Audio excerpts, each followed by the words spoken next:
Hello yes. Hello hello ലിയാഖത്തല്ലേ? അതെ, ലിയാഖത്താണ്. ഞാന് എന്റെ പേരും സ്ഥലമൊന്നും എനിക്ക് പറയാൻ താല്പര്യമില്ല. പക്ഷെ എനിക്കൊരു കാര്യം സംസാരിക്കാനായിരുന്നു ഞാൻ വിളിച്ചേ. ആ ഓക്കെ. ഞാന് നിങ്ങളുടെ ഓക്കെ ടൈം ഉണ്ടോ? ഓക്കെ, സമയമുണ്ടോ പറഞ്ഞോളൂ, സംസാരിക്കാൻ? കുഴപ്പമില്ല. ഓക്കെ. ഞാൻ കുറെ കാലമായിട്ട് ഇസ്ലാമിനെ കുറിച്ച് കൂടുതൽ അന്വേഷിച്ച് അവസാനം ഇതൊരു പൊള്ളയാണെന്ന് അറിഞ്ഞ് അതിന്ന് വിട്ടു നിൽക്കുന്ന ഒരാളാണ്. ആ പുറത്ത് ഞാനിത് പറയുന്നില്ല. ഇത് വെച്ചാൽ ഞാനും എന്റെ ഭർത്താവും മാത്രമേ ഇപ്പൊ ഇത് അറിയുന്നുള്ളൂ. ആ അപ്പൊ ഞങ്ങൾക്ക് രണ്ടാളും ഒപ്പം അങ്ങനെ വിട്ടു നിൽക്കുന്ന ഒരാളാണ്. പക്ഷെ എന്റെ സഹോദരങ്ങള് അവരെയും കൂടി എനിക്ക് ഇതിന്റെ ഒരു പൊള്ള അറിയിച്ചു കൊടുക്കണമെന്ന് ഒരു ഭയങ്കര ഒരു ആഗ്രഹമുണ്ട്. അപ്പം ഞാൻ എന്ത് പറഞ്ഞിട്ടും അത് എനിക്കറിയാം, ഞാൻ അങ്ങനെ ഒരു കാര്യം പറഞ്ഞു വെച്ചിട്ട് അവരങ്ങനെ അതിന്ന് വിട്ടു നിൽക്കില്ല എന്ന് എനിക്കറിയാം. കാരണം നമ്മൾ ഇത്രയും കാലം അതിലായിരുന്നല്ലോ നിന്നിരുന്നത്. ഉം. അപ്പൊ എന്റെ കൂടെ ഉണ്ട്. ആൾക്ക് കുറച്ച് ഡൗട്ടുകൾ ഉണ്ട്. അപ്പൊ ഞാൻ വിചാരിച്ചു, ഓക്കെ, ഇയാള് ഭയങ്കരമായിട്ട് അത് കറക്റ്റ് ആയിട്ട് പറഞ്ഞു കൊടുക്കുന്നു എനിക്ക് തോന്നി. അതാണ് ഞാൻ വിളിച്ചത്. ആളുടെ ഒരു ഡൗട്ട് ചോദിക്കാനായിരുന്നു. ഓക്കെ, എനിക്ക് അറിയാവുന്നതാണേ പറയാം. കൊടുക്കും. ആരും ബ്രദറാണോ? സിസ്റ്ററാണ്. ആ ഓക്കെ. ഹലോ. ഹലോ. എനിക്ക് ആക്ച്വലി എനിക്ക് ഡൗട്ട് എന്ന് പറഞ്ഞാൽ എന്റെ താത്ത ഇങ്ങനെ കുറെ കാര്യങ്ങൾ പറഞ്ഞു തന്നു. ആ അപ്പോഴും ഞാൻ ചോദിക്കുന്നത്, എങ്ങനെയാണ് ഒരു ക്രിയേറ്റർ ഇല്ലാതെ ഇതൊക്കെ എങ്ങനെ ഇപ്പൊ നടന്നു പോകുന്ന ഈ കാര്യങ്ങളും നമ്മൾ ജനിക്കുന്നത് മരിക്കുന്നത് ഇതൊക്കെ അങ്ങനെ വെറുതെ നടന്നു പോണ കാര്യമാണോ എന്ന് ഞാൻ താത്താട് ചോദിക്കുന്നുണ്ട്. ആ അത് നമുക്ക് ചില ആ ഒരു സംശയത്തെ നിർത്തിയിട്ടല്ല നമുക്ക് യാഥാർത്ഥ്യത്തിൽ പിന്നെ യാഥാർത്ഥ്യ ബോധത്തോടെ അനലൈസ് ചെയ്യാൻ പറ്റുന്ന കുറെ കാര്യങ്ങളുണ്ട്. ഉത്തരം കിട്ടാത്ത കുറെ ചോദ്യങ്ങളുണ്ട് ജീവിതത്തിൽ. അപ്പൊ നമ്മൾ ഉത്തരം കിട്ടാത്ത ചോദ്യങ്ങളിൽ കുഴങ്ങി നിന്നിട്ടല്ല ഉത്തരം തേടേണ്ടതെന്നാണ് എന്റെ ഒരു വിലയിരുത്തല്. ഉദാഹരണമായിട്ട് ഇപ്പം പ്രപഞ്ചത്തിന്റെ ഉൽപ്പത്തി എങ്ങനെയാണ്, ഇതെങ്ങനെ ഉണ്ടായി, ഇതൊക്കെ മനുഷ്യർ ഇപ്പോഴും അന്വേഷിച്ചുകൊണ്ടിരിക്കുന്ന കാര്യമാണ്. അപ്പോൾ നമ്മളെ സംബന്ധിച്ച് നമ്മൾ നിൽക്കുന്ന ചുറ്റുപാടിൽ നിന്ന് അങ്ങോട്ടുള്ള അന്വേഷണമാണ് നടക്കുന്നത്. അപ്പൊ നമുക്ക് ആ അന്വേഷണത്തിന്റെ ഭാഗമായിട്ട് നമ്മൾ പാലിക്കാൻ നിർബന്ധിതമാകുന്ന നിയമങ്ങൾ നമ്മളെ മേലെ അടിച്ചേൽപ്പിക്കുന്ന സമയത്ത് നമ്മളോട് ചോദിക്കുന്ന ചോദ്യമാണ്, അതല്ലെങ്കിൽ ഇതിന് ഉത്തരം പറയാന്നുള്ളത്. ആക്ച്വലി അതൊരു തെറ്റായിട്ടുള്ള സമീപനമാണ്. അതായത് പ്രപഞ്ചത്തിന്റെ ഉൽപ്പത്തിയുടെ രഹസ്യം അറിഞ്ഞതിന് ശേഷം മാത്രം നമ്മൾ ബാക്കി കാര്യങ്ങൾ ചിന്തിച്ചാൽ മതി എന്നുള്ളത്. അതുവരെ നമ്മൾ ഈ പറയണതൊക്കെ വിശ്വസിക്കണം എന്നുള്ളതാണ് മതത്തിന്റെ ലോജിക്കാണ്. അതെല്ലാ മതങ്ങളും ചെയ്യുന്ന കാര്യമാണ്. ഇസ്ലാം പ്രത്യേകമായിട്ട് ചെയ്യുന്നുണ്ട്. എന്നിട്ട് നമ്മളിപ്പോ മതത്തിനോട് ചോദിക്കുകയാണ് ഇത് എങ്ങനെ ഉണ്ടായി എന്ന് ചോദിക്കും. അപ്പം ഇതൊക്കെ തന്നെ ഉണ്ടാവുമോ എന്ന് ചോദിച്ചാൽ എങ്ങനെയാ മനുഷ്യരുണ്ടായി എന്നൊക്കെ നമുക്ക് ശരിയാണ്, ഇതൊക്കെ എങ്ങനെയാന്ന് ആലോചിക്കാം, അത് അന്വേഷിക്കാം, നമുക്ക് അതിനുള്ള സങ്കേതങ്ങൾ ഉപയോഗിക്കാം. ഇനി മതത്തിൽ ഇതെങ്ങനെ ഉണ്ടായിന്നാ പറയുന്നത് ആലോചിച്ച് നോക്കൂ. അത് ഇവിടുന്ന് ഒരാൾ മലക്കിനെ പറഞ്ഞയച്ച് മണ്ണ് കൊണ്ടുപോയി അതിൽ വെള്ളം ചേർത്ത് മിക്സ് ചെയ്തിട്ട് ഊതിയിട്ട് മനുഷ്യനുണ്ടാക്കി എന്നാണ് പറയണത്. അതിനേക്കാളും നല്ല ഉത്തരം നമുക്ക് അറിയില്ല, നമ്മൾ അന്വേഷിച്ചുകൊണ്ടിരിക്കുകയാണെന്നുള്ളതല്ലേ. അപ്പൊ ഈ നമ്മളുടെ ഈ മരണശേഷം ഇപ്പൊ കുറെ തെറ്റിക്കുന്ന ആളുകളൊക്കെ അതൊക്കെ ഞാൻ പറഞ്ഞത് നമുക്ക് നമ്മളുടെ മുന്നിൽ ഉള്ള കുറെ യാഥാർത്ഥ്യങ്ങൾ. ഇപ്പൊ നമ്മൾ ഇസ്ലാമിനെ ഒരു ഇസ്ലാം എന്ന് പറയുന്നത് കേവലം മരണം കഴിഞ്ഞിട്ടുള്ള ഒരു കാലത്തെ കുറിച്ച് മാത്രം പറയാൻ വന്നതല്ലല്ലോ. നമുക്ക് ജീവിതത്തിൽ ഭൗതിക ജീവിതത്തിലുള്ള നിയമസംഹിതയാണെന്നാണ് ആദ്യം പറയുന്നത്. ഇത് തന്നെ ആദ്യം പരിശോധിച്ചാൽ ഇതിന്റെ പൊള്ളത്തരം നമുക്ക് മനസ്സിലാവും. പിന്നെ ഇതില് നമുക്ക് മനുഷ്യർക്ക് ഉത്തരം കിട്ടാത്ത കുറെ ചോദ്യങ്ങൾ, മനുഷ്യന്റെ ആശങ്കകളുണ്ട്, ജെനുവിൻ ആയിട്ടുള്ള. ഇപ്പൊ മരണഭയം എന്ന് പറഞ്ഞ സാധനമുണ്ട്. മരിക്കുമെന്നുള്ളത് ഒരു യാഥാർത്ഥ്യമാണ്. പ്രകൃതിയിൽ എല്ലാ വസ്തുക്കളും ഉണ്ടാവുന്നുണ്ട്, നശിക്കുന്നുണ്ട്. അപ്പൊ ആ യാഥാർത്ഥ്യത്തിന് അപ്പുറത്തേക്കുള്ള ഒരു സങ്കല്പത്തെ മുൻനിർത്തിയിട്ട് നമ്മളൊരു കഥ അങ്ങോട്ട് പറയാണ്. ഇങ്ങനെയൊക്കെ ഉണ്ട് എന്ന് ആ ഒരു കഥയുടെ അടിസ്ഥാനത്തിൽ അതൊക്കെ നമ്മളോട് പറയുന്ന ഒരു ദൈവമാണെന്നും ആ ദൈവം കൊടുത്തയച്ച ഗ്രന്ഥമാണിതെന്നും അതുകൊണ്ട് ഇതിലുള്ളതെല്ലാം നിങ്ങൾ അംഗീകരിക്കണം, അനുസരിക്കണം. ഇതാണ് ഇതിന്റെ ലോജിക്ക്. നമ്മൾ പറയുന്ന കാര്യങ്ങളൊക്കെ വളരെ നല്ലതായിട്ടുള്ള കാര്യങ്ങളല്ലേ? ഇപ്പൊ അതിൽ പാലിക്കേണ്ട നിയമങ്ങളാണെങ്കിലും അങ്ങനെയല്ല എന്നാണ് നമ്മൾ പറയാ. നമ്മളിപ്പോ മനസ്സിലാക്കുന്ന ഇപ്പം പ്രപഞ്ചത്തെ കുറിച്ച് ഇപ്പൊ നമ്മളിത് പറയല്ലോ, ഇതൊക്കെ പ്രപഞ്ചമൊക്കെ സൃഷ്ടിച്ച് പരിപാലിക്കുന്ന ആളാണ് അള്ളാഹു എന്ന് പറയുന്ന വാദം പോലും ഖുർആൻ കൊണ്ട് നമുക്ക് തെറ്റാണെന്ന് തെളിയിക്കാൻ പറ്റും. ഉദാഹരണത്തിന് ആകാശം, പർവ്വതം. നമ്മൾ എപ്പോഴും ആകാശം ഞാൻ എപ്പോഴും പറയാറുണ്ട്, പർവ്വതം ഞാൻ അങ്ങനെ പറയാറില്ല. പർവ്വതം ആണികളാക്കിയിട്ടുണ്ട് എന്നാണ് പറയുന്നത് ഖുറാനിൽ. പർവ്വതം ഭൂമി പരന്നിട്ടാണ്, അപ്പൊ അത് ആടാതിരിക്കാൻ വേണ്ടി പർവ്വതങ്ങൾ ആണിയാക്കിയിട്ടുണ്ട്. പർവ്വതങ്ങളെ അത് നമ്മൾ സയൻസിൽ പറയുന്നുണ്ടല്ലോ സയൻസ് നമ്മളുടെ വെച്ചിട്ട് പറയണത് പർവ്വതങ്ങള്. അപ്പൊ സയൻസ് വെച്ചിട്ട് പറയുന്നു എന്നൊക്കെയാണ് പറയാ. ആക്ച്വലി നമുക്ക് പർവ്വതങ്ങളുടെ ചരിത്രം മനസ്സിലാക്കുമ്പോ അല്ലെങ്കിൽ ഇതിന്റെ സയൻസ് മനസ്സിലാക്കി അറിയാം, പർവ്വതം ഇവിടുന്ന് അങ്ങോട്ട് ആണിയാക്കി തറച്ചു വെച്ചതല്ല, പർവ്വതങ്ങൾ ഉണ്ടായി മുകളിലോട്ട് വന്നതാണ് അല്ലേ? പക്ഷെ പർവ്വതങ്ങൾ നമ്മുടെ ഭൂമിക്ക് ഒരു ബലം കൊടുക്കാൻ അങ്ങനെ വേണ്ടിയിട്ടുള്ളതാണെന്നുള്ള ഉണ്ടായതല്ല. ഭൂമിയുടെ ഇൻസ്റ്റബിലിറ്റി കാരണം ഉണ്ടാകുന്ന പിന്നെ ഇതിന്റെ പ്ലേറ്റുകൾ തമ്മിലുള്ള സംഘർഷം ഇങ്ങനെ വന്ന് കൂട്ടിയിടിക്കലിൽ ഉണ്ടായി വരുന്ന സാധനമാണിത്. അങ്ങനെയാണെങ്കിൽ സ്റ്റെബിലൈസ് ചെയ്യാൻ വേണ്ടി ചെയ്തു വെച്ച ഒരു സൂത്രമല്ല, ഇൻസ്റ്റബിലിറ്റി കാരണം ഉണ്ടായി വരുന്ന ഒരു സാധനമാണ്. ഇതിന്റെ ഒരു സൈഡ് എഫക്റ്റ് ആണ് ശരിക്കും പർവ്വതങ്ങൾ. അപ്പൊ നമ്മുടെ ഖുറാനിൽ പറയുന്നുണ്ടല്ലോ ഈ ഇരുമ്പ് പുറത്തുനിന്ന് വന്നതാണ്, അതൊക്കെ ഇപ്പോഴാണ് തെളിവായത്. പക്ഷെ കുറെ മുന്നേ തന്നെ അത് മെൻഷൻ ചെയ്യുന്നില്ലേ? ഇരുമ്പ് എവിടുന്ന് വന്നത്? ഇരുമ്പ് മാത്രല്ല, ഈ ഭൂമി അങ്ങനെ തന്നെയല്ലേ പുറത്തുനിന്നല്ലേ വന്നത്? അതെ, ഇതെല്ലാം ഒരു സൗരയൂഥം എന്ന് പറയുന്ന ഒരു പിന്നെ ഇതിനകത്ത് ഭൂമിയുണ്ട്, ഗ്രഹങ്ങളുണ്ട്, അവിടെ ഉൽക്കകളുണ്ട്. ഭൂമി ആകാശത്ത് അല്ല, ഇരുമ്പ് ആകാശത്ത് നിന്ന് വന്നു എന്നല്ല.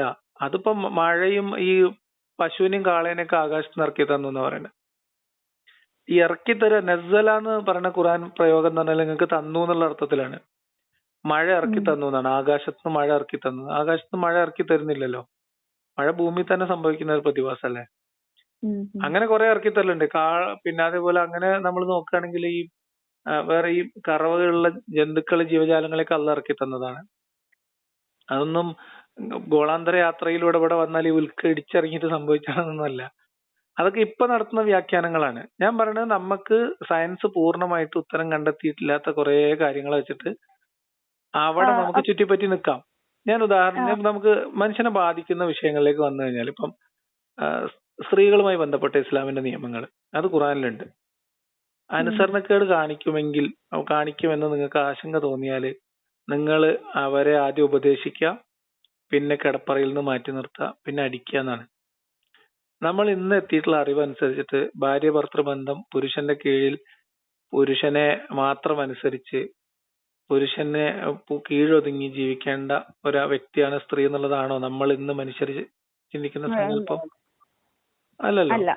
അപ്പൊ അതിനനുസരിച്ചിട്ടാണ്. അപ്പൊ ഇത്തരം നിയമങ്ങൾ ചോദ്യം ചെയ്യപ്പെടാതിരിക്കാൻ വേണ്ടിയിട്ടുള്ള സൂത്രമാണ് പ്രപഞ്ചത്തിന്റെ പുറത്തുള്ള കഥകളും മരണാനന്തരമുള്ള ഖബറും നരകവും ശിക്ഷയൊക്കെ. വാസ്തവത്തിൽ മരണം എന്ന് പറയുന്നത് ലളിതമാണ്. ജനനത്തിന് മുമ്പ് എന്തായിരുന്നു അതന്നെയാണ് മരണത്തിന് ശേഷം. അത്രേ ഉള്ളൂ. അതിനപ്പുറത്തേക്കുള്ളതെല്ലാം ഭാവന മാത്രമേ മനുഷ്യന് സാധ്യമുള്ളൂ. പക്ഷെ ഇപ്പൊ നമ്മൾ പ്രോഫറ്റ് മുഹമ്മദ് ഇങ്ങനെ നല്ല നോളജ് ഒന്നും ഇല്ലാത്ത, എഴുത്തും വായന നന്നായിട്ടൊന്നും ഇല്ലാത്ത ഒരാളായിരുന്നല്ലോ. അപ്പൊ അതൊക്കെ വെറുതെ പറയുന്നതാണ്. മുഹമ്മദ് നബിക്ക് നന്നായിട്ട് അറിവുള്ള ആളായിരുന്നു. മുഹമ്മദ് നബിയുടെ വീട്ടില് അലീനെ വളർത്തിയ അതേ അബൂ താലിബാണ് മുഹമ്മദ് നബിനെ വളർത്തിയത് അല്ലെ? അത് നമുക്കറിയാലോ. അലി നല്ല കവിയാണ്.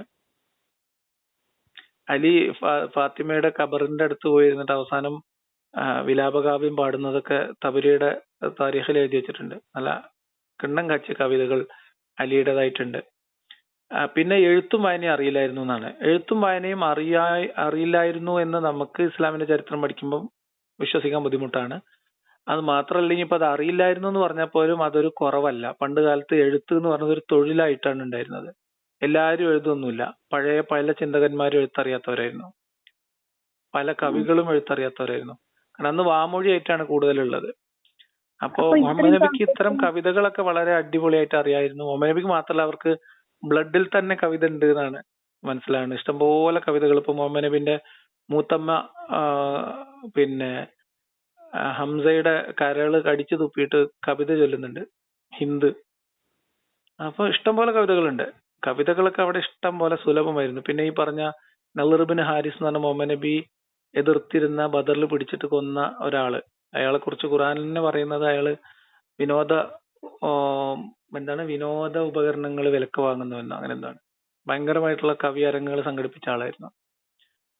അന്നത്തെ കാലത്ത് ഭാഷയുടെ വികാസമൊക്കെ ഈ കവിതകളും പദ്യങ്ങളുമായിട്ട് ബന്ധപ്പെടുത്തിയിട്ടാണ് എല്ലാ കാലത്തും ഉണ്ടായിട്ടുള്ളത്. ആ കാലഘട്ടത്തിലൊക്കെ തുടക്കത്തിൽ മുഹമ്മദ് നബിക്ക് അറിവുണ്ടായിരുന്നു. പിന്നെ ഇഷ്ടംപോലെ യാത്ര ചെയ്തിട്ടുള്ള ആളാണ്. മാത്രമല്ല മുഹമ്മദ് നബി സാധാരണയിൽ കൂടുതൽ ഐക്യം ഉണ്ടായിരുന്ന ആളാണ് നമുക്ക് മനസ്സിലാവും ചരിത്രം പഠിച്ച. അപ്പൊ ഈ ഖുറാനിൽ പെർഫെക്റ്റ് ആയിട്ട് കുറെ കാര്യങ്ങൾ പറയുന്നുണ്ടല്ലോ. ഇപ്പോ എന്താ പറയാ, ഇത്ര വട്ടം മലക്കുകളെ മെൻഷൻ ചെയ്തു, അത്ര വട്ടം തന്നെ അത് തെറ്റാണ്. കുറെ ഫാബ്രിക്കേറ്റഡ് കണക്കുകളാണ്. ഇഷ്ടംപോലെ കണക്കുകൾ ഞാൻ പരിശോധിച്ചിട്ടുണ്ട്. അപ്പോ നമ്മളെ ഖുറാനിൽ പറയുന്നുണ്ടല്ലോ, നിങ്ങൾക്ക് ഇത് തെറ്റാണെന്ന് തോന്നുന്നുണ്ടെങ്കിൽ ഇതുപോലത്തെ ഒരെണ്ണം ഉണ്ടാക്കി കാണിക്ക്. അത് ഒരുപോലത്തെ ഒന്നും നമുക്ക് വേറെ ഉണ്ടാക്കാൻ പറ്റില്ല. ഇപ്പൊ ഒരു ലക്കം ബാലരമ പോലെ മറ്റൊരു ലക്കം ബാലരമ ഉണ്ടാക്കാൻ പറ്റില്ല. അതെങ്ങനെ ഉണ്ടാക്കുക? ഒന്നുപോലെ മറ്റൊന്നും ഇല്ലല്ലോ. ഒന്നത്. രണ്ടാമത്തത് വെല്ലുവിളിക്കുന്നത് ആരോടാ? മനുഷ്യരോടോ? മൂന്നാമത് ഇതിന്റെ ആശയമാണ് സൂചിപ്പിക്കുന്നതെങ്കിൽ, അതായത് ഇതിന്റെ എന്താ പറയാ ആശയഗാംഭീര്യമാണ് സൂചിപ്പിക്കുന്നതെങ്കിൽ ഇത് ആളുകൾക്ക് ഇന്ന് പ്രയോഗിക്കാൻ പറ്റുന്ന ഒരു ഉപദേശമേ അല്ല. ഇപ്പൊ ഉദാഹരണത്തിന് പിന്നെ UDHRന്റെ മനുഷ്യാവകാശ പ്രഖ്യാപന രേഖ ഉണ്ട്. അതിൽ ആദ്യത്തെ ഒരു 4 ആർട്ടിക്കിൾ എടുക്കുക. ആ 4 ആർട്ടിക്കിളിന് അല്ലെങ്കിൽ ആദ്യത്തെ ഒരു ആർട്ടിക്കിൾ എടുക്കുക. അതിന് ഒപ്പം വെക്കാൻ പറ്റുന്ന ഒരു ആയത്തും ഖുറാനിലില്ല.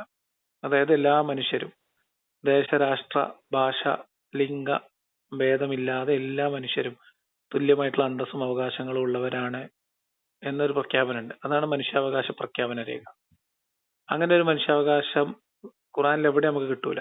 ഇപ്പൊ ഇന്ന് ഞാനൊരു വീഡിയോ അപ്ലോഡ് ചെയ്തിട്ടുണ്ട്. അതിൽ പറയുന്നത് മുസ്ലിം സാഹോദര്യത്തെ കുറിച്ചാണ്. സാഹോദര്യം മുസ്ലിങ്ങൾക്കിടയിലാണ്. മറ്റു മനുഷ്യരെ കുറിച്ച് വളരെ മോശമായിട്ടുള്ള പദപ്രയോഗമാണ് ഖുറാനിലുള്ളത്. അതൊക്കെ എന്താ വെച്ചാൽ ആ കാലഘട്ടത്തിലെ മനുഷ്യന്റെ സംസ്കാരം, ആ കാലഘട്ടത്തിലെ ഒരു ഗോത്ര നേതാവിൻ്റെതായിട്ടുള്ള കാഴ്ചപ്പാടുകൾ, ആ കാലഘട്ടത്തിലെ മനുഷ്യന്റെ അറിവുകൾ, അതൊക്കെ തന്നെയാണ് ഖുറാനിലുള്ളൂ. അതിൽ കൂടുതലൊന്നും ഉള്ളതായിട്ട് എനിക്ക് മനസ്സിലായിട്ടില്ല. പിന്നെ ഇപ്പൊ ചെയ്യുന്ന വെച്ചാൽ ഇതിനൊക്കെ വ്യാഖ്യാനിക്കുകയാണ് ചെയ്യുക പുതിയ രീതിയിൽ. ഇപ്പം നമ്മൾ ഭ്രൂണം എന്നൊക്കെ പറയും. ഖുറാനിൽ ഇവിടെ ഭ്രൂണം എന്നൊന്നും വാക്കൊന്നുമില്ല. ഖുറാനിലുള്ളത് രക്തക്കട്ട എന്നൊക്കെയാണ്. അതിനെ ഇപ്പോഴത്തെ സയൻസിന്റെ ടെർമിനോളജിയിലേക്ക് ഖുറാനിലെ വചനങ്ങളെ മാറ്റുകയാണ് ചെയ്യുന്നത്. അല്ല, ഇസ്ലാം ഇപ്പൊ ഭയങ്കര ഗ്രോയിങ് റിലീജിയൻ ആണല്ലോ. കുറെ പേര് ഇപ്പൊ വേറൊരു മതത്തിൽ നിന്ന് മനസ്സിലാക്കിയിട്ട് അതൊന്നുമില്ല. അതൊക്കെ ഫാബ്രിക്കേറ്റഡ് സ്റ്റോറികളാണ്. അതൊക്കെ മാർക്കറ്റിംഗ് സ്ട്രാറ്റജികളാണ്. ഇപ്പൊ നമ്മൾ റീൽസിലൊക്കെ ഈ പ്രൊമോഷൻ വീഡിയോ ചെയ്യുന്ന കണ്ടിട്ടില്ലേ? അവിടെ ഭയങ്കര ആളുകളാണ് തള്ളാണെന്ന്. ഒന്നുമില്ല. അല്ല, അപ്പൊ ഇസ്ലാം ഇപ്പൊ ഗ്രോ ചെയ്യുന്ന ഒരു റിലീജിയൻ അല്ല. മുസ്ലിങ്ങളുടെ എണ്ണം ഗ്രോ ചെയ്യുന്നുണ്ട്. അത് കൺവേർഷൻ കൊണ്ടല്ല. അപ്പൊ അങ്ങനെ ജനിക്കുന്നോണ്ടാണ്. അത് അതിന് ആ പ്യൂ റിസർച്ച് സെന്ററിന്റെ ഒരു 2012 സ്റ്റഡിയോ 2016 സ്റ്റഡിയാണ് ഇതിന്റെ ആധാരം. അതിൽ അതിന്റെ റീസൺ ക്ലിയർ ആയിട്ട് പറയുന്നുണ്ട്. ഒന്ന്, ഇസ്ലാം ഒരു യങ്ങസ്റ്റ് റിലീജിയൻ ആണ്. അപ്പൊ യങ് ഏജിലുള്ളത്, പ്രത്യേകിച്ച് ഈ ഫെർട്ടിലിറ്റി ഏജിലുള്ള ആളുകളുടെ എണ്ണം കൂടുതലാണ് ഇസ്ലാമിൽ. അതായത് യുവാക്കളുടെ എണ്ണം കൂടുതലാണ്. സോ ദാറ്റ് അടുത്ത ഒരു 10, 20, 30 വർഷം അവരുടെ പ്രത്യുൽപാദന തോത് കൂടുതലായിരിക്കും. പിന്നെ ഫെർട്ടിലിറ്റി റേറ്റും കൂടുതലാണ് comparing to other religious groups കൂടുതലാണ്. രണ്ടാമത്തത്, മറ്റു മതങ്ങൾക്ക് അവർ ഭൂരിപക്ഷമുള്ള പ്രദേശങ്ങളിൽ ആ മതം എന്താ പറയാ ഡിനൗൺസ് ചെയ്യാനുള്ള ഒരു അവസ്ഥ ഉണ്ട്. അപ്പൊ മതം ഇല്ല എന്ന് പ്രഖ്യാപിക്കാനുള്ള ഒരു സാഹചര്യം ഉണ്ട്. ഇസ്ലാമിക രാജ്യങ്ങളിൽ അത് ഇല്ല. ഇന്ത്യയിൽ പോലും അത് അങ്ങനെ പ്രഖ്യാപിക്കാൻ കഴിയാത്ത സാഹചര്യം ഉണ്ട്. അപ്പൊ അതുകൊണ്ട് പുറത്തു പോകുന്ന ആളുകളുടെ കണക്ക് ഇസ്ലാമിക ലോകത്തുനിന്ന് പൂർണ്ണ തോതിൽ കിട്ടില്ല.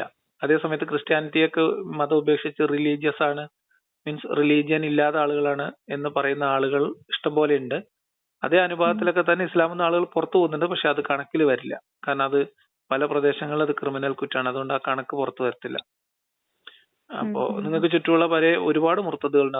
അവരാരും മതം ഇല്ലാത്തവരാണെന്ന് പരസ്യമായിട്ട് പ്രഖ്യാപിക്കില്ല. പേടിയുണ്ടാണ്. അതാണ്. അപ്പൊ അതുകൊണ്ട് അതൊന്നും കണക്കിൽ വരില്ല. അപ്പൊ അവരൊക്കെ ഉണ്ടെന്നത് മുസ്ലിം ആയിട്ടാണ്. ആക്ച്വലി ഇവിടെ ഓരോ മഹലിലും ഒരു 50-100 മുർത്തദുകളുണ്ട് എന്നുള്ളത് നമുക്കറിയാവുന്ന കണക്ക്. അതില് പള്ളിയിൽ ഖുതുബ പറയുന്ന മൂല്യന്മാര് വരെ ഉണ്ട്. അപ്പോ അതൊന്നും കണക്കിൽ വരില്ല. മറ്റേ സംഭവങ്ങൾ അത് അകത്തോട്ട് വരുന്നതും പുറത്തോട്ട് പോകുന്നതായി പ്രഖ്യാപിക്കുന്ന ആളുകളുടെ എണ്ണം പോലും ഏകദേശം തുല്യമാണെന്നാണ് അതേ കണക്കിൽ പറയുന്നത്. അപ്പൊ അതിലൊന്നും വലിയ കാര്യമില്ല. നമ്മൾ ഇതിനെ അനലൈസ് ചെയ്യുന്നത് എങ്ങനെയാ വെച്ചാൽ, നമ്മളോട് ഇത് പറയുന്നത് ഈ മതം ഏറ്റവും ഉത്തമമായ സാമൂഹ്യ രാഷ്ട്രീയ ജീവിത പദ്ധതിയാണെന്നാണ്. അതങ്ങനെയാണോ എന്നൊരു പരിശോധന നടത്തുമ്പോൾ അതല്ല മനസ്സിലാവും. കാരണം നമ്മൾ ഇന്ന് ജീവിക്കുന്ന തരത്തിലുള്ള സഹിഷ്ണുത, അപരന്റെ അവകാശം, വ്യക്തി സ്വാതന്ത്ര്യം, അങ്ങനത്തെ പരിപാടികൾ, ലിംഗനീതി, ഈ വക ഒരു സാധനം അതിനകത്തില്ല. അത് അന്നത്തെ കാലത്ത് ചിലപ്പോ ഓക്കെ ആയിരുന്നു. മുഹമ്മദ് ആണോ നിരോധിച്ചത്? അല്ലല്ലോ. അല്ലല്ല, അടിമത്വമൊക്കെ ഇസ്ലാമിൽ ഇപ്പോഴും ഹലാലാണ്. ആരും നിരോധിച്ചിട്ടില്ല. അല്ല, അടിമത്തം നിരോധിച്ചു, നബി തങ്ങളത് ഇല്ല നിർത്തി. ഇല്ല, അടിമത്തൊക്കെ ഇസ്ലാമിൽ ഇപ്പോഴും ഹലാലാണ്. ഞാൻ എപ്പോഴും നിരന്തരം ചോദിക്കുന്ന ചോദ്യമല്ലേ, അടിമത്തം ഹലാലാണ്. ആ ഒരു സ്റ്റേറ്റ്മെന്റിലാണ് എനിക്ക് കുറച്ച് ബോധം വന്നു തുടങ്ങിയത്. അടിമത്തം ഹലാൽ. ഞാൻ എന്റെ ഈ ഇമാം പോയി തുടങ്ങിയത് അവിടെ അതിലാണ് എന്റെ മനസ്സുടക്കിയത്. ഒരു ദൈവം എങ്ങനെയാണ് തന്റെ ഒരേ ഉദ്ദേശത്തിൽ സൃഷ്ടിച്ച സൃഷ്ടികളിൽ നിന്ന് ഒരു വിഭാഗത്തെ മറ്റൊരു വിഭാഗത്തിന്റെ അടിമകളാക്കി വെക്കുന്നത്. അടിമ എന്ന് പറഞ്ഞാൽ മാർക്കറ്റിൽ കൊണ്ടുപോയി വിൽക്കാം, വാങ്ങാം. ഈ എല്ലാ ക്രയവിക്രയങ്ങളും മുഹമ്മദ് നബി ചെയ്തതായിട്ട് ഹദീസുകളിലുണ്ട്. വിറ്റിട്ടുണ്ട്, വാങ്ങിയിട്ടുണ്ട്, എക്സ്ചേഞ്ച് ചെയ്തിട്ടുണ്ട്, സമ്മാനം സ്വീകരിച്ചിട്ടുണ്ട്. പറയുന്നതോ കുറെ പേര് പറയുന്നുണ്ടല്ലോ അത് നബി തങ്ങൾ തന്നെ സ്റ്റോപ്പ് ചെയ്ത കാര്യമാണ് അടിമത്തം നിർത്തിയത്.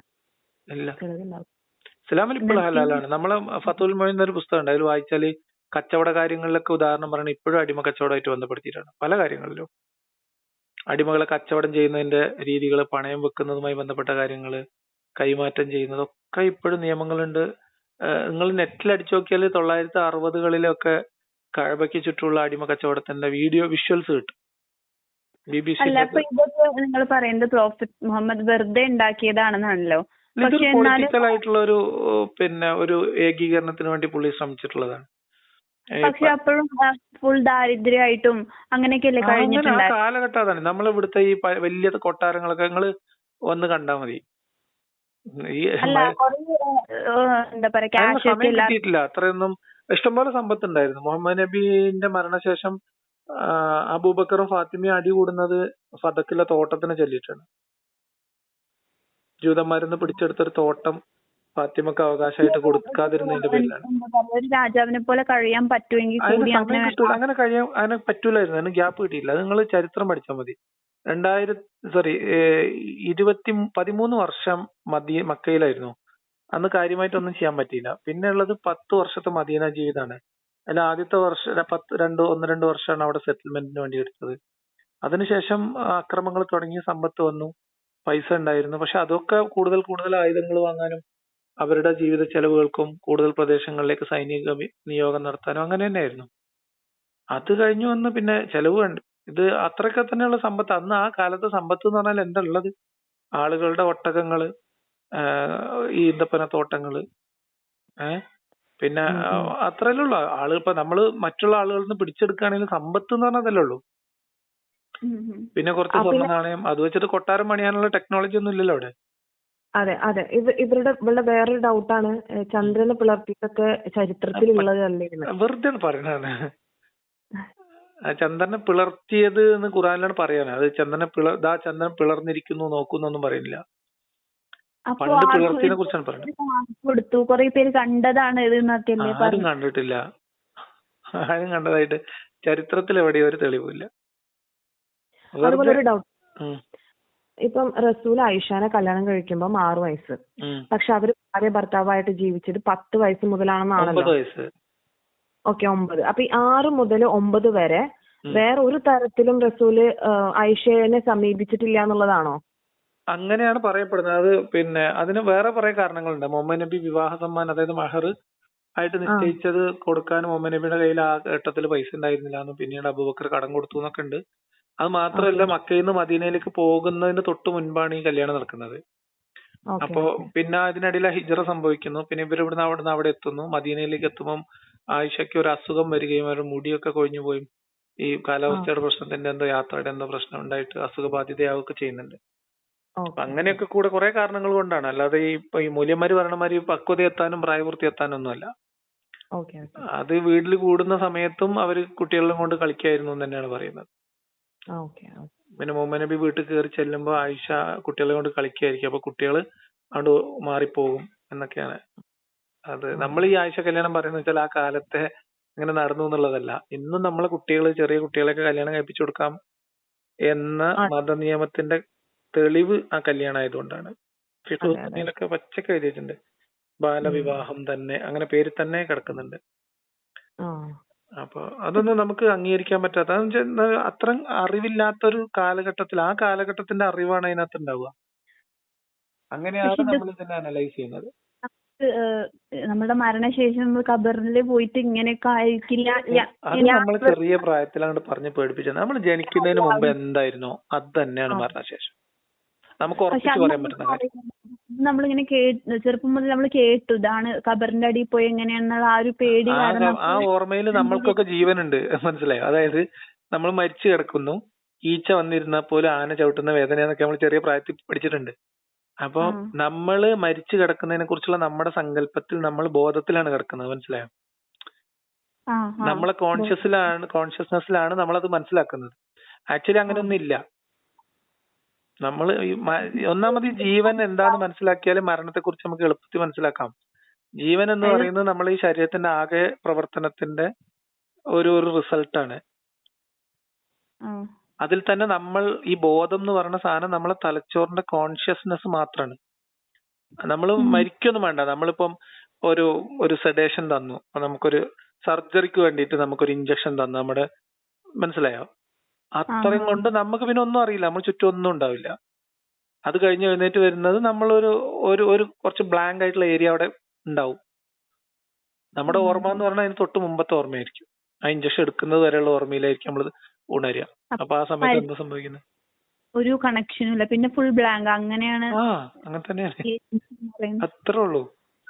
അത് പക്ഷെ നമുക്ക് ഉൾക്കൊള്ളാൻ ബുദ്ധിമുട്ടാണ്. പ്രത്യേകിച്ച് നമുക്ക് പ്രായം കൂടി വരുംതോറും നമ്മളുടെ ഉള്ളിൽ തന്നെ മരണത്തെ കുറിച്ചുള്ള ചിന്ത വരാൻ തുടങ്ങും. ആ ഭയം ഉണ്ട്. എനിക്കൊക്കെ വരാറുണ്ട് കേട്ടോ. അതൊക്കെ അതിനെ നമ്മൾ ഭയങ്കരമായിട്ട് എന്താ പറയാ, ചെറിയ പ്രായത്തിൽ ഇതിനെ വെച്ചിട്ടാണ് ഈ കഥകൾ മൊത്തം നമ്മളെ കൊണ്ട് വിശ്വസിപ്പിക്കുന്നതും ഈ നിയമം മൊത്തം നമ്മളെ കൊണ്ട് അനുസരിപ്പിക്കുന്നതും. ഇതിലൊരു ചോദ്യം ചോദിക്കാൻ നമ്മളെ അനുവദിക്കാതെ നമ്മളെ ബന്ദികളാക്കി വെച്ചിട്ടുള്ളതും ഈ ഭയത്തിലാണ്. ആ ഭയമാണ് ഇതിനെ ഡ്രൈവ് ചെയ്യുന്നത്. എന്തായിരിക്കും എന്നുള്ളൊരു ഭയം ഇല്ല. അപ്പോ ഇല്ല. മരിച്ചു കഴിഞ്ഞാൽ എന്താവുന്ന ഒന്നും ഭയപ്പെട്ടിട്ട് കാര്യമില്ല. ജനിക്കുന്നതിന് മുമ്പ് എന്തായിരുന്നു, അത്രേ ഉള്ളൂ. നമ്മൾ മാത്രമല്ല, എല്ലാ ജീവികൾക്കും ഒരു ലൈഫ് സ്പാൻ ഉണ്ട്. ഇത്രയും ഇപ്പൊ നമ്മളെ നാട്ടിലൊക്കെ കുറെ പേര് തെറ്റ് ചെയ്യുന്നുണ്ട്, പക്ഷെ അവരൊന്നും എസ്കേപ്പ് ആയി പോകുന്നുണ്ട്. അതും നമ്മളുടെ ഒരു ആഗ്രഹ ചിന്ത എന്നാ ഞാൻ അതിന് പറയാം, വിഷ്ഫുൾ തിങ്കിങ്. നമുക്ക് ആഗ്രഹമുണ്ട്. ഇതൊക്കെ നമ്മൾ ഉണ്ടാക്കിയെടുത്താണ്. നമ്മൾ ഇപ്പം കാട്ടില് മൃഗങ്ങൾക്കിടയിൽ നമ്മൾ ഈ സാധനം വെച്ച് പരിശോധിച്ചാൽ എന്ത് നീതിയുള്ളത്? ഒരു സിംഹത്തിന് ഒരു മാനിനെ കണ്ടു തിന്നണം തോന്നിയാൽ തിന്നും, അല്ലേ? അവിടെ മാനിന്റെ നീതി നിഷേധിക്കുന്നു. ഇതേ രീതിയിൽ തന്നെയാണ് മനുഷ്യരും ജീവിച്ചിരുന്നത്. തോന്നിയതുപോലെ ആക്രമിച്ചും കൊന്നും കൊല വിളിച്ചും. അതിന് പകരം അത് നമ്മളാണ് സാമൂഹ്യ ജീവിതത്തിന് വേണ്ടി നമ്മൾ ഉണ്ടാക്കിയെടുത്ത ധാർമ്മിക ബോധത്തിൽ നിന്ന് നമുക്ക് ഉണ്ടായി വരുന്ന ഒരു ആഗ്രഹമാണ് ഒട്ടും അനീതി ഇല്ലാത്തൊരു ലോകക്രമം എന്നുള്ളത്. അത് നമ്മുടെ ഒരു സ്വപ്നമാണ്. അതിനുവേണ്ടി നമ്മൾ പരിശ്രമിക്കും. അങ്ങനെ സംഭവം ഇപ്പൊ ഇസ്ലാമിൽ പറഞ്ഞിട്ടുള്ള കാര്യം ഇപ്പൊ നിന്നിട്ട് വെള്ളം കുടിക്കാതിരിക്കുക. അപ്പൊ ഇപ്പൊ സയന്റിഫിക്കലി നിന്നിട്ട് വെള്ളം കുടിച്ചാൽ കുഴപ്പമില്ല. ആരാ എന്താ പറഞ്ഞ സയന്റിഫിക്കലി ഇരുന്ന് വെള്ളം കുടിക്കുന്നതാണ് ഒന്നുകൂടി ബെറ്റർ എന്ന് പറഞ്ഞിട്ട് ഇപ്പൊ സയൻസ് ഒക്കെ പറഞ്ഞിരുന്നല്ലോ ഈ അടുത്ത്. അങ്ങനെയൊന്നുമില്ല. ഞാനൊക്കെ സ്യൂഡാണ്.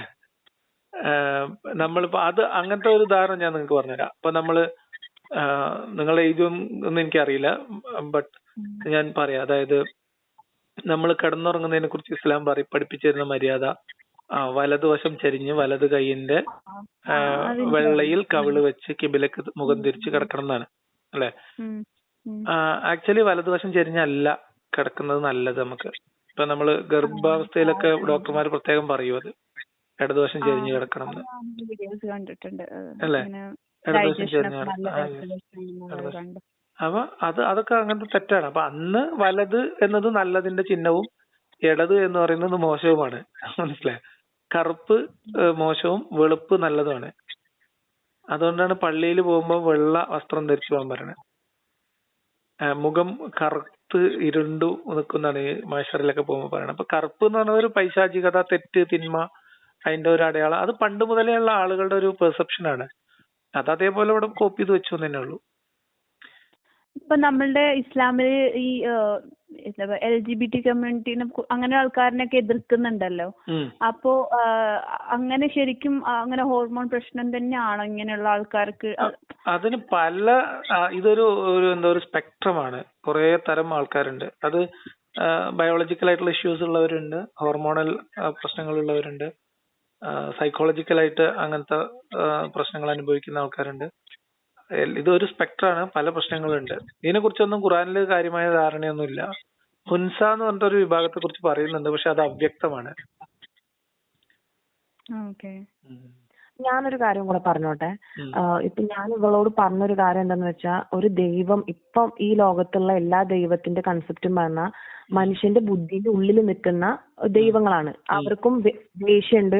ഉം. അവരിനെ നമ്മൾ സ്തുതിച്ചിട്ടില്ലെങ്കിൽ നമ്മളെ നരകത്തില്. അപ്പൊ അതൊക്കെ പറയുമ്പോൾ ഇവള് പറയുന്നത് എന്താന്ന് വെച്ചാൽ, മനുഷ്യന് മനസ്സിലാവുന്ന രീതിയിലല്ലേ മനുഷ്യന് പറഞ്ഞു കൊടുക്കാൻ പറ്റുള്ളൂ എന്നാണ് അവളുടെ ഒരു ഇത്. അങ്ങനെ പറഞ്ഞ നമ്മളുടെ അടുത്ത് അങ്ങനെ പറഞ്ഞു തരുമ്പോഴല്ലേ നമ്മളുടെ ബുദ്ധിക്ക് ഇത് മനസ്സിലാവുള്ളൂ വെച്ച് നമ്മൾക്ക് അങ്ങനെ നമ്മളുടെ പോലെ പക്ഷെ equal നമ്മളെ അല്ല. ബുദ്ധിക്ക് ദൈവത്തിന് മനസ്സിലാവില്ലേ? നമ്മളെ ബുദ്ധിക്ക് എങ്ങനെ നമ്മൾ ദൈവത്തിന് മനസ്സിലാക്കാം? ഞാൻ ഉദാഹരണം പറഞ്ഞുതരാം. അപ്പം ദൈവമുണ്ട്. നമുക്ക് ഇപ്പൊ എത്രയൊക്കെ ആഴത്തിൽ വിശ്വസിക്കുന്നവർക്കും ഒരു വിശ്വാസം മാത്രമാണ്, ബോധ്യമൊന്നുമല്ല. അപ്പം അള്ളാഹു ആണ് ദൈവം എന്നുള്ളത് വിശ്വാസം മാത്രമാണ്, ബോധ്യമൊന്നുമല്ല.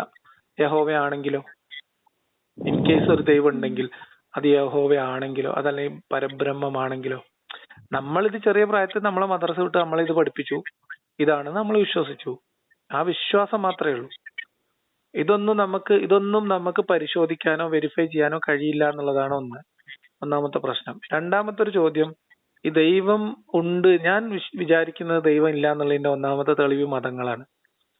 ഒരു ദൈവം ഒരു ലക്ഷ്യത്തിന് വേണ്ടി ഒരു സൃഷ്ടിയെ സൃഷ്ടിച്ചിട്ട് പിന്നെ ആ സൃഷ്ടികളെ പോലെ തോന്നിയ പോലെ ഇഷ്ടം പോലെ മതവും ജാതിയൊക്കെ ഉണ്ടാക്കി ആ ദൈവത്തിന്റെ ലക്ഷ്യം നടക്കാതെ പോകുന്ന അവസ്ഥ ദൈവം അനുവദിക്കൂലല്ലോ.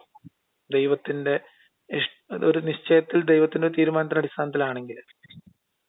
ഞാനിപ്പോ അടുത്ത് കേട്ടൊരു വയല് പിന്നെ എന്താണ്, ദൈവം ഒറ്റക്കായിരുന്നല്ലോ. അപ്പൊ ദൈവത്തിന് ആദ്യം അന്ത്യമൊന്നും ഇല്ലല്ലോ. ദൈവം മാത്രമല്ലേ ഉള്ളൂ എക്കാലത്തുള്ളത്.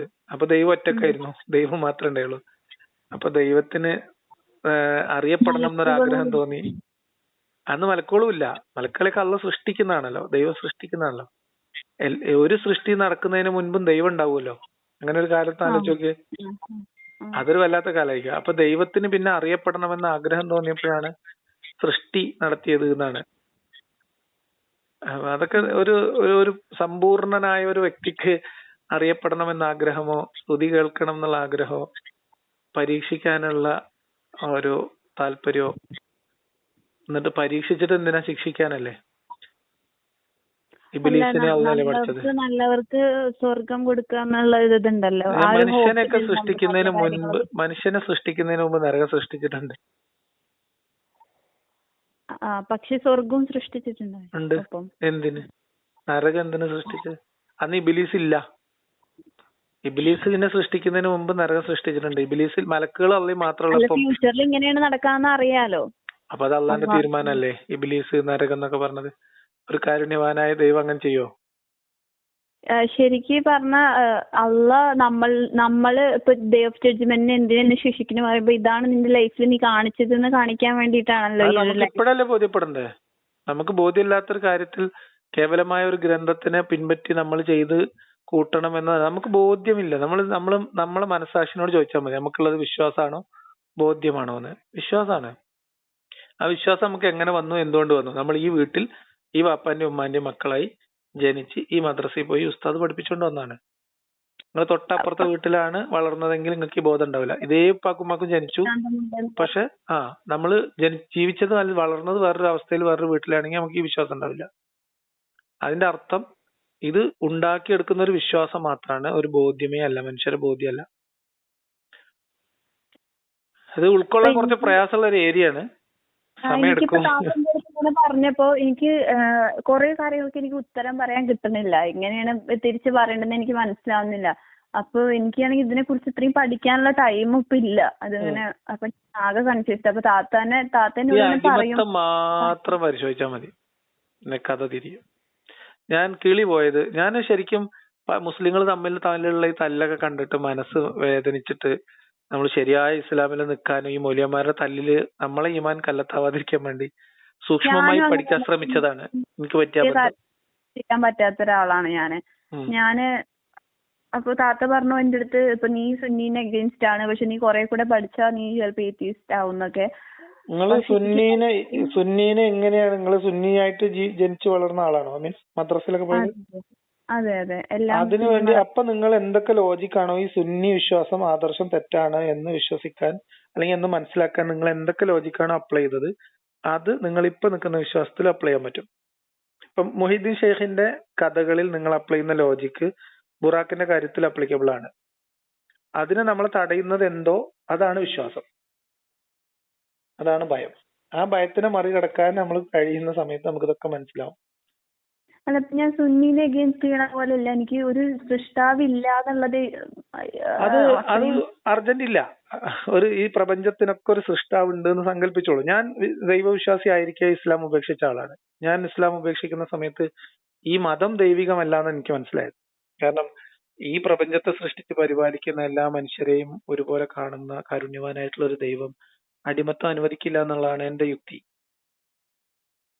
അടിമത്തം എന്ന് പറഞ്ഞാൽ എന്താ? ഒരു മനുഷ്യനെ ചന്തയിൽ കൊണ്ടുപോയി വിൽക്കുക, അവയവങ്ങൾ പരിശോധിച്ച് വില പറയുക, കടം കൊടുക്കാൻ പറ്റുക, വായ്പ വെക്കുക, ഒരു മനുഷ്യന്റെ ഒരു അവകാശം ഇല്ലാതെ ഒരു മനുഷ്യന്റെ അടിമയായിട്ട് ഒരു മൃഗത്തിനെ പോലെ മറ്റൊരു മനുഷ്യൻ നമ്മളെ കീഴിലായി നിൽക്കുക എന്നൊക്കെ പറഞ്ഞാൽ നമുക്ക് അംഗീകരിക്കാൻ പറ്റുമോ?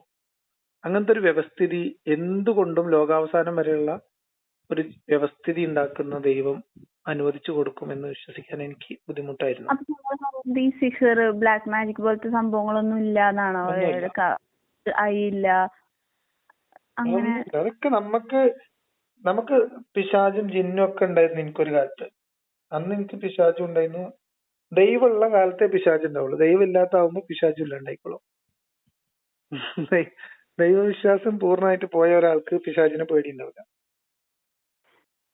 പിശാച്, പ്രേതം ഒന്നിനും പേടിയുണ്ടാവില്ല. അതൊരു വല്ലാത്ത മനസ്സമാധാനം കിട്ടുന്ന ഒരു ഏരിയയാണ്. നിങ്ങൾ അർജന്റ് ആക്കണ്ട. നമ്മളെ ബോധ്യങ്ങളിൽ നിൽക്കുക എന്നുള്ളതാണ് കേട്ടോ പ്രധാനം. നമ്മള് ഉത്തമ ബോധ്യത്തിൽ നിലപാടെടുക്കുക എന്നുള്ളതാണ്.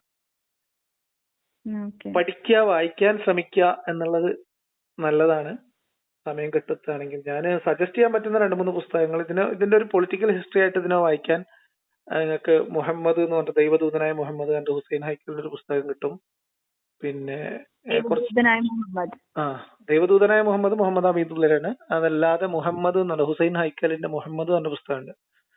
അതിൽ ഈ ചരിത്രം നരേഷൻ ഉണ്ട്, എവിടെ മുതലാണ് ഈ പ്രശ്നങ്ങൾ തുടങ്ങുന്നത്. പിന്നെ ഫത്ഹുൽ മൊയിൻ എന്ന് പറയുന്ന പുസ്തകം, അതാണ് മുസ്ലിങ്ങൾ ആചരിക്കേണ്ട കർമ്മശാസ്ത്ര വിധികൾ, നമ്മളെ ജീവിതത്തിലെ ഭൗതിക ജീവിതവുമായി ബന്ധപ്പെട്ട കാര്യങ്ങൾ, നിയമങ്ങളൊക്കെ വിശദീകരിക്കുന്ന ബുക്കാണ്. അത് രണ്ടും വായിച്ചാൽ തന്നെ കാര്യങ്ങൾ ഏതാണ്ട് മനസ്സിലാവും നമുക്ക്. അതായത് ഇത് ഇസ്ലാമിന് അഗെയിൻസ്റ്റ് ആയിട്ടുള്ള ബുക്കല്ല, ഇസ്ലാമിക നിയമങ്ങൾ എഴുതിയ പള്ളി ദർസിലൊക്കെ പഠിപ്പിക്കുന്ന പുസ്തകങ്ങളുടെ പരിഭാഷകളാണ്. വിമർശകരുടെ പുസ്തകങ്ങൾ വായിക്കാതിരിക്കുക എന്നുള്ളതാണ്. ഇപ്പൊ എന്റെ വീഡിയോ ഒക്കെ കാണുകയാണെങ്കിൽ പോലും ഞാൻ പറയുന്നത് വിശ്വസിക്കാതെ, ഞാൻ പറയുന്നതൊക്കെ ഉണ്ടോ എന്ന് എല്ലാം ഓൺലൈനിൽ ഇപ്പൊ കിട്ടും ഏറെക്കുറെ. അപ്പൊ നമ്മളിപ്പോ ഒരു ഖുർആൻ വചനത്തിന്റെ നമ്പർ പറയുകയാണെങ്കിൽ അത് നിങ്ങൾക്ക് ഏതാണോ നിങ്ങൾക്ക് എളുപ്പമുള്ള ലാംഗ്വേജ് അതില് ഒന്ന് ഗൂഗിൾ ചെയ്താൽ നിങ്ങൾക്ക് ഇസ്ലാമിക് സൈറ്റുകളിൽ തന്നെ ഈ സാധനം കിട്ടും. അതിൽ ഗ്രന്ഥം കയ്യിലുണ്ടെങ്കിൽ അത് മറിച്ചു നോക്കാം. എടുത്തു ചാടി ഒരു തീരുമാനത്തിലേക്ക് എത്താതിരിക്കുക, പഠിക്കാൻ തയ്യാറാവുക എന്ന് മാത്രമാണ് ഞാൻ പറയുള്ളൂ. അതും ഇസ്ലാമിന്റെ സോഴ്സ് നിന്ന് പഠിക്കുക. ഒറ്റ കണ്ടീഷനേ ഉള്ളൂ, നമ്മൾ എന്താ പറയാ, മുൻവിധികൾ ഇല്ലാതെ വായിക്കുക. അപ്പൊ നമുക്ക് കാര്യങ്ങൾ മനസ്സിലാവും. ശ്രമിച്ചു നോക്കൂ, വായിക്കൂ കൂടുതൽ. Okay, thank you so much. Thank you.